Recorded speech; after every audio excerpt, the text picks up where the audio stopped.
Before I became a vicar, I took a course in pastoral studies at a specialist theology college in Kensington, Haythrop, and they advertised for a new tutor in pastoral studies and thought it very amusing that they got an application from a sheep farmer.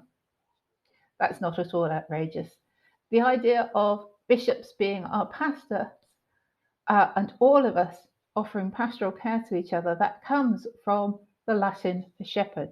Pastor is the Latin for shepherd. And in the Old Testament, we see lots of examples of God as our shepherd.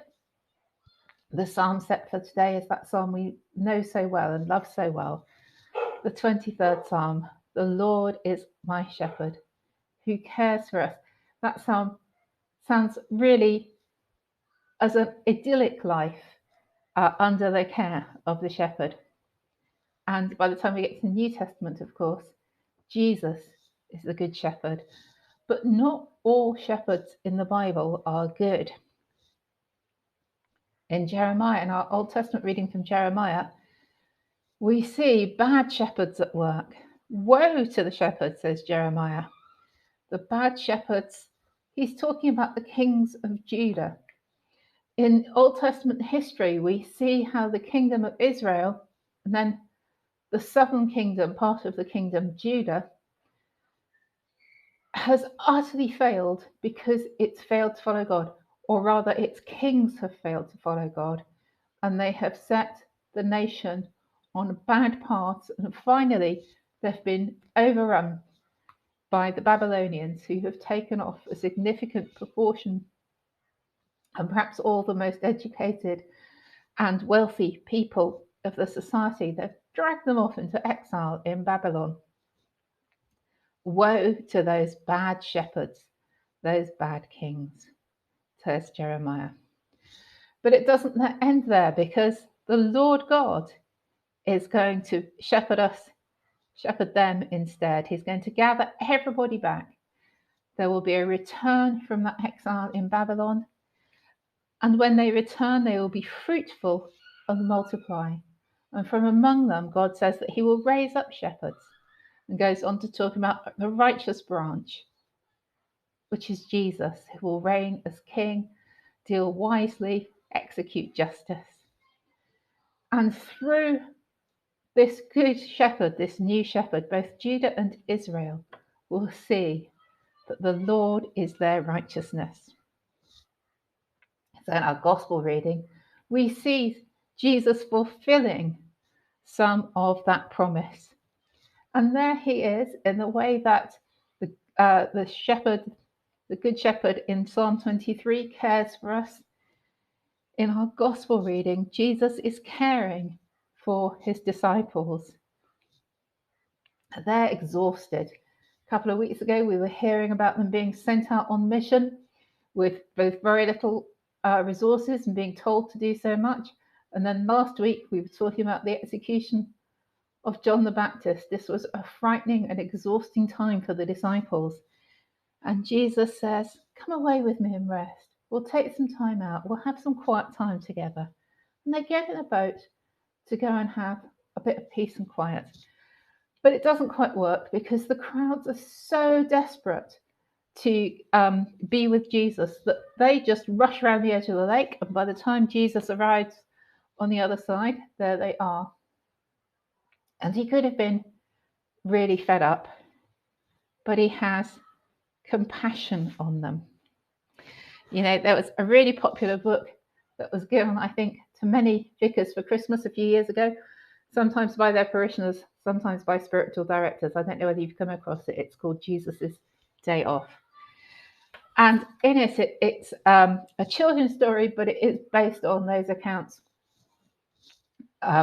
of Jesus taking time out to pray, taking time out to rest, to help him in his ministry, and giving his disciples time out. And there's a wonderful bit.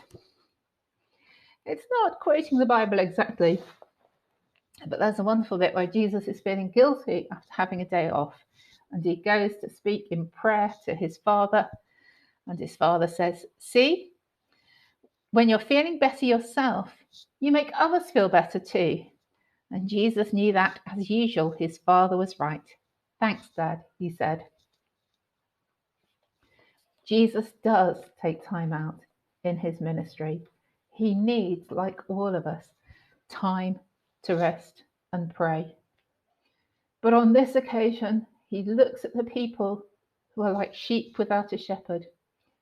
They didn't have good leaders in Jesus' time. They were under Roman occupation. Their political leadership was bad. The religious leaders were fighting amongst themselves and not interested in the poorest people. Jesus has compassion on them. The word used has a real heartfelt sense to it, almost a physical ache. So how do we balance meeting the needs of others with our own self-care, with care of those who are doing the caring? Of course, shepherds in Jesus' time, it wasn't a high status job. Some of the titles we give to Jesus are really high status. Jesus, our King. But the shepherds were almost the lowest of the low. They were poor people, uneducated, ill-considered. Their job was to care for the sheep and defend them from wild animals. More like a servant than a boss. I think we've seen this during COVID. In the last 18 months, we've become more and more aware of how important some jobs that we might have thought insignificant have been the essential, the key workers of our time. The WI in Mornan has had this fantastic exhibition of, it feels mean to call them scarecrows, but that's what they were, scarecrows dressed as key workers. And there were the obvious doctors and pharmacists, there were teachers and dustbin men and bus drivers and all sorts of things. I don't know what your favourite was. COVID led us to understand that actually some of the lowest status jobs are the most essential. And many of those workers will be exhausted at this point. How can we help them get the time off, the rest they need? How can we care for those who've been so busy caring for us, particularly at this moment when rules are being lifted, but COVID hasn't gone away? We may find that people working in shops, people in the hospitality industry are particularly anxious about the effect of having to carry on working without patrons wearing masks or keeping social distancing. And of course, some of those concerns overflow to us in church.